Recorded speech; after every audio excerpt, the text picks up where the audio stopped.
Hello, this is Jacqueline from Jack Knits, and today we're going to talk all about producing these very neat, clean edges to your knitting. We're going to talk about how you can do this with any stitch every single time. Let's take a look.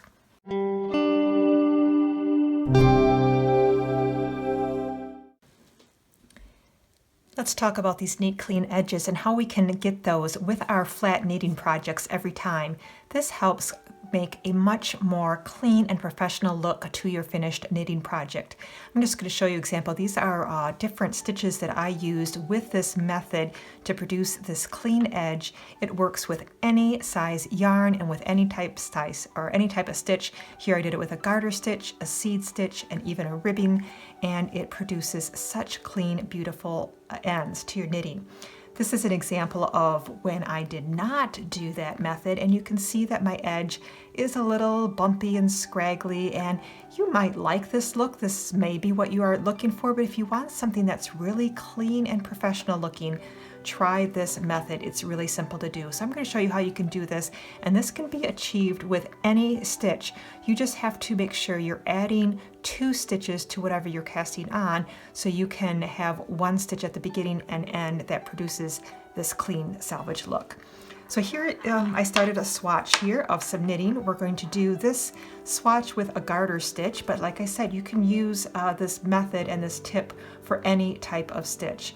So let's just look at it with the garter stitch. We're going to be doing something unique and consistent with every first stitch and last stitch of your row. So let me first explain what you're going to do, and then we're going to take a look at doing it in practice here. So at the beginning of every right side row, you are going to knit the first stitch. At the end of your right side row, you are going to slip that stitch knitwise with a yarn and back. Then on your wrong side row, you're going to start every row with a purl stitch, and you're going to end the wrong side row with a slip stitch purlwise with the yarn in front. Okay, I'm going to have that written out on the screen here for you, but let's take a look at what that means in practice and how we're going to do that, and you'll see that it produces this nice clean edge.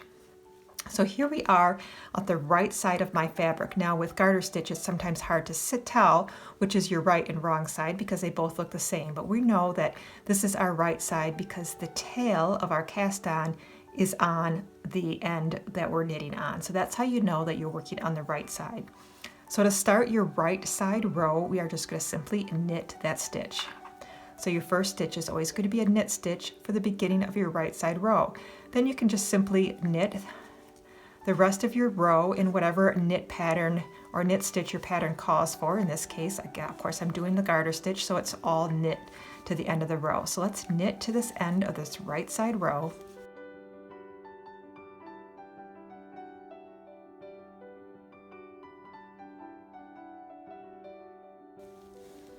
And when you get to the end of your row, the last stitch, you are going to slip it, but you're going to keep your yarn in back like it has been for your knitting here.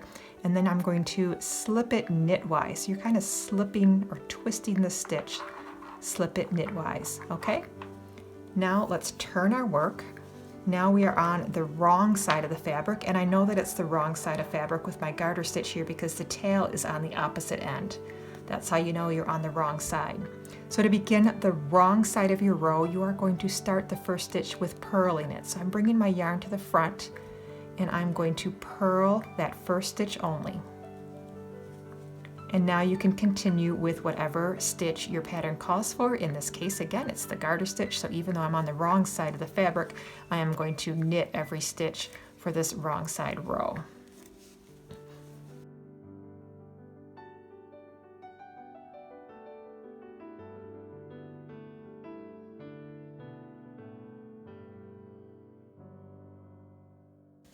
And then when you get to the end of that wrong side row, we are going to move our yarn to the front, and we're going to slip this last stitch, but we're going to slip it purlwise, not knitwise like we did last time, but purlwise, and slip it off the needle.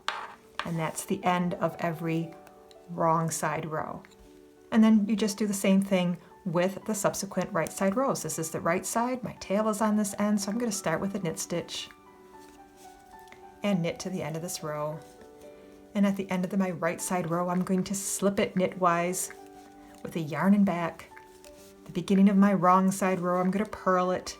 The end of my wrong side row, I'm going to slip it purlwise with the yarn in front. That's all there's to it. Just remember those steps, and that will become just second nature to you. After a few rows, you'll know exactly what you need to do with each end, and you're going to produce these beautiful, neat, crisp, clean edges every single time.